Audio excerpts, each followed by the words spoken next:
আপনারা খুব ভালো করে জানেন যে আমরা দুইটা ওয়েতে ট্রেনিং করা। এক হচ্ছে ডিরেক্ট ইংলিশ আমরা শেখাই, অর্থাৎ আপনি ভাববেন বা আপনি মনে করবেন যে আমি ইংলিশ শিখছি, মানে ইংরেজি হচ্ছে আমার মাতৃভাষা, তাই ইংরেজিকে ইংরেজি দিয়েই আমরা শিখবো। একটা হাঁচি কাশি দিলেও সেটা ইংরেজিতে।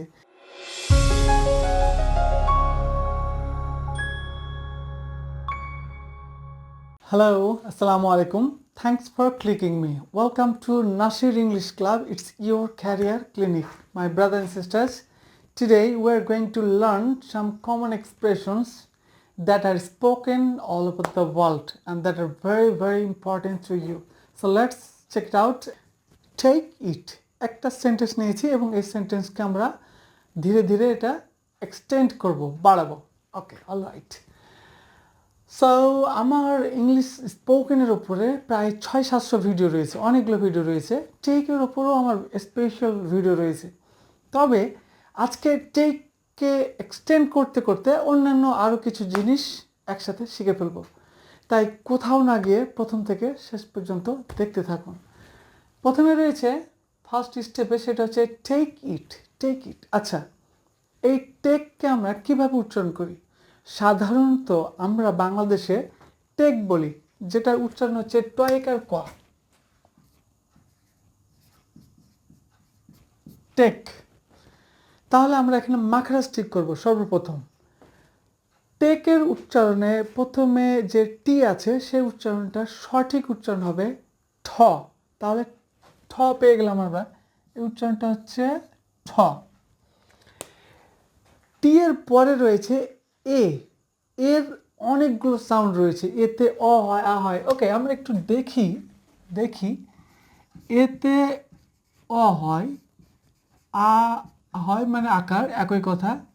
এ হয়, এ মানে এই আকার। তারপরে হচ্ছে ও হয় অনেক সময়, যেটা এই রূপ ধারণ করে। ওকে, সো এইগুলো হচ্ছে these are the symbols. These are the symbols. এবং যেগুলো ইকুয়াল টু দেওয়া আছে সেগুলো একই সেম, মানে একই সাউন্ড প্রডিউস করে, but different symbol. Okay, no problem. কিন্তু আমাদের এই সাউন্ডটা যদি কোথাও পাই, লক্ষ্য করুন ভালো করে, এই সাউন্ড যদি কোনো ওয়ার্ডের মধ্যে পাই, সেক্ষেত্রে একালিপ টান দিয়ে হর্ষই টান দিতে হবে, অর্থাৎ এখানে হর্ষই দিতে হবে এখানে, মানে এই হবে এই। এখন আমরা এখানে বোঝার চেষ্টা করি। তাহলে হচ্ছে একার, ওকে সরি, এখানে হচ্ছে একার। ওকে, ঠে হলো ঠে, কিন্তু আমি বলেছি এ যেখানে সাউন্ড পাই না কেন সেখানে আমরা হর্ষই টান দেব, একালিপ দিয়ে টান দেব। তাহলে হচ্ছে ঠেই, আমরা এখানে হর্ষই দিয়ে দিলাম ঠেই। এই সাউন্ডের সাথে ম্যাচ করে এর অনেকগুলো সাউন্ড, বাট এই সাউন্ড ম্যাচ করলে আমরা হর্ষইটা অতিরিক্ত নিয়ে টান দেবো। তাহলে এখন হলো ঠেই, আর পরে তো ক রয়েছে। তাহলে এখন এটার সঠিক উচ্চারণ হচ্ছে ঠেক, রাইট? আপনারা যারা ঢাকায় থাকেন তারা খুব সহজেই লক্ষ্য করবেন, বাসে লেখা থাকে গেট লক। গেট লক না, গেট, গয়কার হর্ষই ট। এখন থেকে যে কোনো বাসের সামনে দাঁড়ালে বা বাসের জন্য ওয়েটিং করলে আপনারা সবগুলো বাস ফলো করবেন, লেখা আছে গেট। ওকে, রাইট। তাহলে এটা সঠিক উচ্চারণ হচ্ছে ঠেক, আর ইট হচ্ছে ইট, ঠেক ইট। আমরা এটা মাখরাজ ঠিক করে ফেললাম। এখন এটার বাংলা কী হবে, সঠিক বাংলা কী? আপনারা খুব ভালো করে জানেন যে আমরা দুইটা ওয়েতে ট্রেনিং করা। এক হচ্ছে ডিরেক্ট ইংলিশ আমরা শেখাই, অর্থাৎ আপনি ভাববেন বা আপনি মনে করবেন যে আমি ইংলিশ শিখছি, মানে ইংরেজি হচ্ছে আমার মাতৃভাষা, তাই ইংরেজিকে ইংরেজি দিয়েই আমরা শিখবো। একটা হাঁচি কাশি দিলেও সেটা ইংরেজিতে, স্মাইল করলেও সেটা ইংরেজিতে। ইংরেজি যেহেতু একটা রিচ ল্যাঙ্গুয়েজ, এলিটেরা একমাত্র আগে পুরোপুরুষেরা ইউজ করতো এবং এটার টেস্টই আলাদা। তাহলে আমাকে অবশ্যই মনে রাখতে হবে যে ইংরেজিকে ইংরেজির মতোই প্রয়োগ করতে হবে। তাছাড়া ইংরেজিকে টেনে ছেঁচড়ে এনে বাংলা ভাষায়, বাংলা বর্ণে প্রয়োগ করে, বাংলা কালচারে প্রয়োগ করে, বাংলা এক্সপ্রেশনে প্রয়োগ করে আপনি সে মজা পাবেন না। যেমনটা রাঁধুনি ভালো না হলে যেমন আপনি ইলিশ, পদ্মা থেকে ইলিশ নিয়ে এসে যতই রান্না করেন কোনো লাভ নাই। রাঁধুনি ভালো হতে হবে, তাহলে ওই যে পুঁটি মাছ অথবা ডেজি কাসকি মাছ যেটা হোক না কেন সেটা খেতে ভালো লাগবে। যাই হোক, এখন চলে আসি আমরা আলোচনায়। তাহলে টেক ইট, এটার বাংলা হচ্ছে নাও এটা, হুবহু বাংলা করলে নাও এটা যদি বলি তাহলে এটা নিশ্চয়ই শুনতে খারাপ লাগছে, ভালো লাগছে না। আমাদের ব্রেন বা এক্সপেরিয়েন্স, পাস্ট এক্সপেরিয়েন্স আমাদেরকে সাপোর্ট করছে না। তাহলে এটা যদি বলি যে এটাকে নাও, তাহলে ঠিক হচ্ছে কি না দেখি। এটাকে নাও, এটা নাও, বা এটা নাও, এটা নাও, এটা চলবে, রাইট। এটা নাও, এটা চলবে, বাট নাও এটা ম্যাচ করছে না। তাহলে এটা নাও, এটা ম্যাচ করছে, কেন করছে? এটা আমার আগের ভিডিও যারা দেখেছেন তারা খুব ভালোভাবেই বুঝবেন যে বাংলা স্পোকেনে, বাংলা ল্যাঙ্গুয়েজের ক্ষেত্রে বাংলা স্ট্রাকচার হচ্ছে subject object verb, subject object verb. আর ইংলিশ স্ট্রাকচার কি? সাবজেক্ট ভার্ব, তারপরে হচ্ছে অবজেক্ট। ওকে, এটা নিয়ে আজকে তেমন বেশি আলোচনা করব না, যেহেতু এর উপরে একাধিক ভিডিও রয়েছে আমার নাসির ইংলিশ ক্লাব চ্যানেলে, আপনারা চাইলে গিয়ে দেখে নিতে পারেন। ওকে, অলরাইট, এখন চলে আসি টেক ইট। টেক ইট উচ্চারণটা হবে টেক ইট। নেক্সট স্টেপে রয়েছে টেক ওয়ান। টেক ওয়ান মানে হচ্ছে যে ওপরে নাও। আমাদের ইংলিশ কিন্তু আসলে শেষের দিক থেকেই করতে হয়। এটা হচ্ছে ওয়ান পজিশন, এটা হচ্ছে টু পজিশন। তাহলে জিরো কোথায়? জিরো হচ্ছে ইউ। ইউকে আমরা সব জায়গাতেই হিডেন রাখছি, এটা হচ্ছে জিরো। যেহেতু এটা ইম্পারেটিভ সেন্টেন্স, সেক্ষেত্রে আমাদের ইউ দেওয়ার এত প্রয়োজন নাই। যেমন দেখো, শুনো, বসো, হাঁটো, মানে তুমি হাঁটো, তুমি বসো, তুমি পছন্দ করো, এটাই। সেক্ষেত্রে যা হোক, আমাদের শেষের দিক থেকেই কাউন্টিংটা শুরু হবে। তাহলে কি ওপরে নাও, ওপরে নাও, রাইট। থার্ড স্টেপে রয়েছে টেক ইট, মানে আমরা যেটা করেছি সেটা হচ্ছে এই ইটকে এখানে নিয়ে এসেছি সেন্টেন্স বাড়ানোর জন্য, আর এই ওয়ানকে এখানে নিয়ে এসেছি। ওকে, অলরাইট, তাহলে বিষয়টা হচ্ছে যে take it one, take it one, take it one. Take আর এই যে ইট, এটাকে মিলিয়েও আমরা পড়তে পারি। টেক ইট মিলিয়ে দিতে পারি, সমস্যা নাই। টেক ইট ওয়ান, তাহলে এটার বাংলা হচ্ছে ওপরে এটা নাও। এটা হচ্ছে ওয়ান অলওয়েজ, এটা হচ্ছে টু, এটা হচ্ছে থ্রি, আর প্রথমে ইউ আছে, আমরা তো জানি সেটা হচ্ছে জিরো কাউন্টিং হবে। ওকে, অলরাইট, এখানে সেন্টেন্সটা যতই বাড়াই না কেন, এক্সটেন্ড করি না কেন, এক্সটেনশনে নিয়ে যাই না কেন, ওই শেষের যে ওয়ার্ডটা থাকবে সেটা থেকে এক নাম্বার কাউন্টিং শুরু হবে। বিষয়টা হচ্ছে এটা। তাহলে হচ্ছে কি, ওপরে এটা নাও, ওপরে এটা নাও, এটা হচ্ছে সঠিক বাংলা।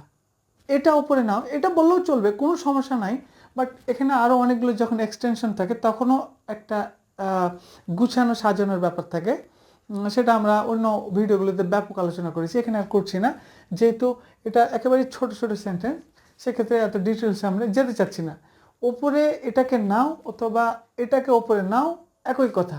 একটু ন্যূনতম হয়তো কনফ্লিক্ট থাকতে পারে, তবে মিনিং সেন্স একই, কোনো ঝামেলা নাই। ওকে, অলরাইট, এবার নেক্সট হচ্ছে ফোর্থ স্টেপ। ফোর্থ স্টেপটা হচ্ছে টেক ইট, মানে এটা নাও, on the table, okay, right. তাহলে অন যেহেতু একটা প্রেপোজিশন, সো এই প্রেপোজিশন থেকে নেক্সট কোনো প্রেপোজিশন যতক্ষণ পর্যন্ত না পাচ্ছি ততক্ষণ পর্যন্ত এটা হচ্ছে একটি ক্লজ, এবং এটার আমার অর্থ রয়েছে। তাহলে টেক ইট রিদম, মানে টেক ইটের পরে একটু ফ্লাকচুয়েট হবে, ভয়েসটা ডাউন করবে, রাইট। তারপরে অন দ্য টেবল, অন যেহেতু অন দ্য টেবল থেকে শুরু করছি, তাহলে অনে ভয়েসটা রেজ করবে আর এখানে ডাউন করবে। টেক ইট ডাউন করবে, আবার আপ করবে অন দ্য টেবল। এখন আমরা যারা বাঙালিরা ইংলিশকে টেনে হেঁচড়ে বাংলাতে নিয়ে আসি, সাধারণত আমরা বলি তুমি কি টাইম করে খেয়েছো, তুমি কি আমাকে ভালোবাসো, এভাবে আমরা কথা বলি। মানে বাঙালি, মানে আমেরিকানরা বাংলাদেশে এসে কথা বলে, আমরা বলি না, আমেরিকানরা এসে বলে।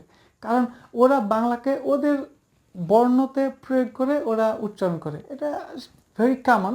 কারণ ওরা তো বাংলা ভাষা আগে থেকে শিখছে না, বা প্রতিষ্ঠানে গিয়ে প্রাতিষ্ঠানিক শিক্ষাটা তৎক্ষণাৎ মুহূর্তে পাচ্ছে না।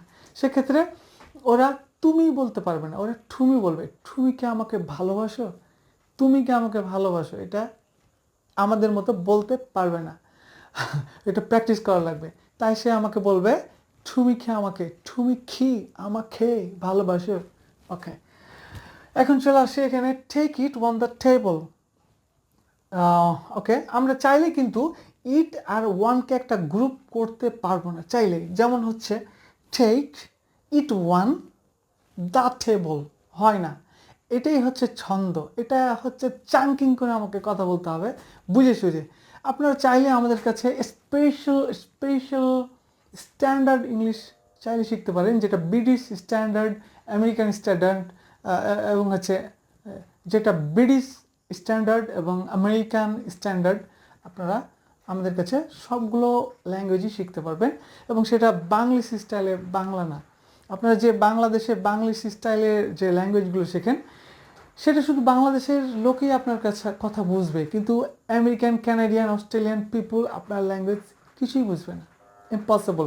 তারা বুঝবেই না, কারণ আপনি বাংলা ভাষা অভ্যস্ত, বাংলা ট্রেন্ডে, বাংলার সাথে মিশে আছেন সারা জীবন, এবং বাংলাতে ইংলিশকে টেনে নিয়ে এসে উচ্চারণ করছেন। তাহলে এটা সম্ভব না। একটা উদাহরণ দিলে বুঝবেন, যেমন আপনি সূরা ফাতিহা জানেন, আমিও জানি। একজন সৌদি লোক বা আরবিয়ান কোনো লোক, সেও সূরা ফাতিহা জানে, বাট আপনি তার সূরা ফাতিহার শুনলে একটু অন্যরকম মনে হবে। এমনকি আপনার সূরা ফাতিহা আপনি যখন রিসাইট করবেন, তখন তারাও এটা সব যে শুদ্ধ সঠিকভাবে আপনি বুঝবেন না। তো যাই হোক, এটা নিয়ে অন্য আরেকটি ভিডিওতে কথা বলা যাবে। তো এখানে আমরা চলে আসি যে টেক ইট শেষ, on the table. Okay, next last হচ্ছে fifth step, take it on the table. এটা হচ্ছে একটা গ্রুপ, তারপরে হচ্ছে টু, এটা হচ্ছে একটা গ্রুপ। টু এর পরে নেক্সট আরেকটি প্রিপোজিশন, যতক্ষণ পর্যন্ত পাবো না ততক্ষণ পর্যন্ত সেটা হচ্ছে একটা গ্রুপ, সেটাকে একবারে উচ্চারণ করা লাগবে। এখন এখানে আমরা একটা প্রিপোজিশন পেয়েছি, এখানে একটি প্রিপোজিশন পেয়েছি, তাহলে এইটা হচ্ছে দুইটা প্রিপোজিশন। মনে রাখতে হবে, এক প্রিপোজিশন থেকে নেক্সট প্রিপোজিশনের মধ্যে, এটার মধ্যে কোনো ব্রেক দেওয়া যাবে না, অর্থাৎ এটা একসাথেই উচ্চারণ করতে হবে। আর আরেকটি গ্রুপে যখন যাব, এ গ্রুপ থেকে আরেকটি গ্রুপে যখন যাব, তখন এটা এখানে এসে ফল করে আবার রেজ করবে, উপরে উঠবে ভয়েসটা। এটা হচ্ছে এটার প্রযুক্তি, বা এটা হচ্ছে এটা কাজ। তো take it on the table to your right hand. Take it, বা টেক দ্য বিস্কিটটা নাও। টেক দ্য বিস্কিট, কী দেওয়া আছে, take the biscuit on the table, take the biscuit on the table on your right hand. প্রিয় শিক্ষার্থীরা, ভালো থাকবেন, সুস্থ থাকবেন। আবারও অন্য আরেকটি ক্লাসে দেখা হচ্ছে। Till then be blessed. Thank you very much. আসসালামু আলাইকুম।